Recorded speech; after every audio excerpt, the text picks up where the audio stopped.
Canadian Prime Minister Justin Trudeau addressed reporters Tuesday, defending the booing of the U.S. national anthem at sporting events as a protest against President Donald Trump's tariffs, not against Americans themselves. "Yeah, we're probably going to keep booing the American anthem, but let me tell Americans we're not booing you. We're booing a policy that is designed to hurt us," Trudeau stated, responding to a question about billionaire investor Warren Buffett's characterization of Trump's 25% tariffs as an act of war. I'm Mr. Trudeau, Mackenzie Gray with Global. You mentioned the markets earlier. Someone who knows a thing about them, Warren Buffett, came out and said that these tariffs could be viewed as an act of war. Does the Canadian government believe these tariffs from Donald Trump is an act of war from the U.S.?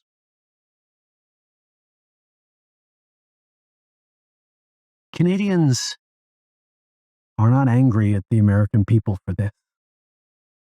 We don't have anything against Americans. Americans are our neighbors, our friends, our partners.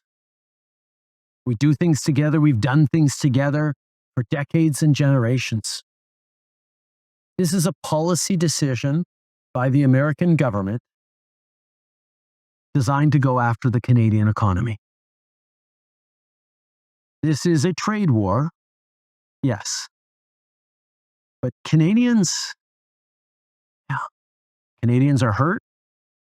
Canadians are angry.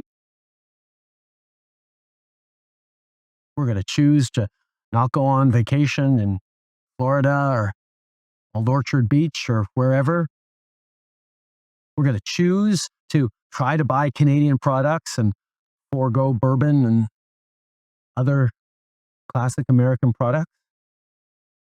And yeah, we're probably going to keep booing the American anthem. But let me tell Americans, we're not booing you. We're not booing your teams. We're not booing your players. We're booing a policy that is designed to hurt us. And we're insulted. And we're angry. But we're Canadian, which means we're going to stand up for each other. We're going to fight. And we're going to win. The anthem protests erupted in recent weeks at NHL games in Ottawa, Calgary, and Montreal, as well as a Toronto Raptors match, following Trump's tariffs on Canadian steel, aluminum, and auto imports. Calling it a trade war, Trudeau said, "Canadians are hurt, Canadians are angry," urging citizens to avoid U.S. vacations and products like bourbon. "We're going to fight and we're going to win," he declared. Tensions peaked at the NHL's Four Nations Face-Off tournament in Montreal, where Canadian fans loudly booed the Star-Spangled Banner before a game against the U.S. team, attended by Trudeau. The match saw multiple brawls break out on the ice, reflecting the charged atmosphere. During the tournament's championship game in Boston, Canadian singer Chantal Kreviazuk altered the lyrics of "O Canada" in protest of Trump's offhand remark suggesting Canada could become the 51st U.S. state.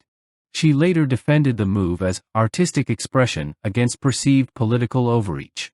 Despite Trudeau's insistence that the anger is directed at policy rather than people, reactions remain divided. "It's about Trump's tariffs, not Americans," said Toronto hockey fan Mark Thompson. However, economist Sarah Collins of the Fraser Institute warned, Canada sent $450 billion in exports to the U.S. last year. "Boycotts won't fix this, they'll just bruise both economies." Trump's tariffs, aimed at rebalancing trade and protecting U.S. industries, have prompted Canada to retaliate with 25% tariffs on $155 billion in American goods. Yet, with Canada's heavy export reliance on the U.S., Trudeau's strategy of economic resistance faces significant risks.